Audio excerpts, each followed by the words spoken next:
Shalom dan selamat pagi untuk anak teacher di kelas 8. Baik nak, hari ini kita akan masuk materi prakarya. Sebelumnya teacher akan tulis tanggal terlebih dahulu. Jangan pernah lupa menulis tanggal ya nak. Baik, hari ini hari good. Monday ya, Monday. Oke. 20 Juli 2020. Nah, jangan pernah lupa, yang pertama adalah kamu harus tulis tanggal terlebih dahulu. Oke, sekarang kita buka buku kita, prakarya, LKS ya nak. LKS prakarya. Bab 1 itu mengenai kerajinan bahan lunak. Kerajinan bahan lunak.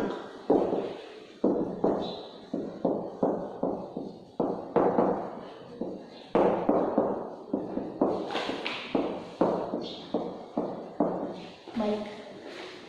Materi kita mengenai kerajinan bahan lunak. Kita buka halaman 2. Prinsip kerajinan bahan lunak. Teacher akan baca sama-sama ya, diperhatikan bukunya.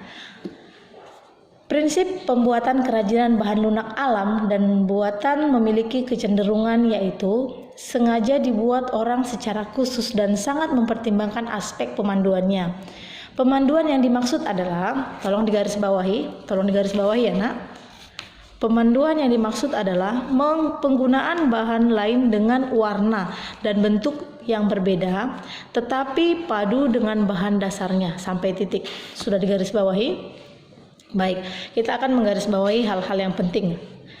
Pemanduan juga dapat dilakukan dengan bahan serupa tetapi dibuat dengan karakteristik yang berbeda. Secara umum, jenis karya ini dapat dipilah menurut manfaatnya sebagai berikut. Nah, manfaatnya di sini ada 4. Yang pertama itu kelengkapan busana. Yang kedua, kelengkapan suatu benda. Yang ketiga, kelengkapan rumah atau bangunan. Dan yang keempat, kelengkapan keperluan ritual atau upacara adat. Nah, sedangkan kerajinan dari bahan lunak ini merupakan produk kerajinan yang menggunakan bahan dasar yang bersifat lunak, yaitu lentur, lembut, empuk, dan mudah dibentuk. Teacher ambil contohnya yang gampang ya. Teacher akan ambil contoh yang gampang, tanah liat. Anak-anak sudah tahu dong, tanah liat itu dapat kita gunakan untuk membuat apa saja. Oke, asbak rokok. Asbak rokok yang sering kita temui ya. Tanah liat kita buat asbak rokok. Lalu kita juga bisa buat dari sabun. Lalu yang ketiga kita buat dari lilin. Nah, itu merupakan bentuk dari bahan-bahan yang lembut, lentur, empuk, dan mudah dibentuk. Nah, selain dari 4 manfaat ini, ternyata masih ada 3 lagi manfaatnya. Merupakan pertanda atau simbol dibuat khusus sesuai benda aslinya. Nah, jadi seperti duplikasi. Kalau kita pakai tanah liat warnanya kan merah bata. Kalau kita buat dia dalam bentuk asbak gitu kan, seperti seolah-olah sama dengan asbak yang sebenarnya, meskipun kita menggunakan bahan tanah liat. Nah, yang keenam, sebagai bagian dari karya seni. Nah, karya seni ini karena mencerminkan ekspresi keberagaman budaya Nusantara, maka kerajinan bahan lunak merupakan bagian dari karya seni. Itulah kalau pengertian dari karya seni ini. Nah, di sini ada tugas.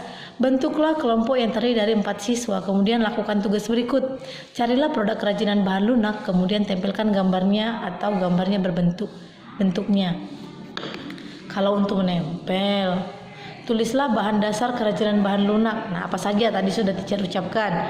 Yang ketiga, tulislah bentuk kerajinan bahan lunak. Nah, bentuknya tadi juga sudah salah satu teacher contohkan. Tuliskan kebermanfaatan kerajinan bahan lunak. Nah, bahan yang kamu gunakan itu kamu bentuk sebuah benda yang dapat dimanfaatkan. Yang kelima, tuliskanlah hasil pengamatanmu pada tabel berikut ini. Nah, karena berhubung teacher ingat kita semua lagi pembelajaran daring, maka tugas ini teacher percayakan kamu kerjakan pribadi-pribadi ya nak. Teacher kasih waktunya 1 minggu. Jadi pertemuan minggu depan sudah bisa. Baik, demikian penjelasan teacher untuk materi kita hari ini. Jangan lupa dikerjakan dan dipoto saat mengerjakan, boleh juga melalui video singkat. Terima kasih, shalom.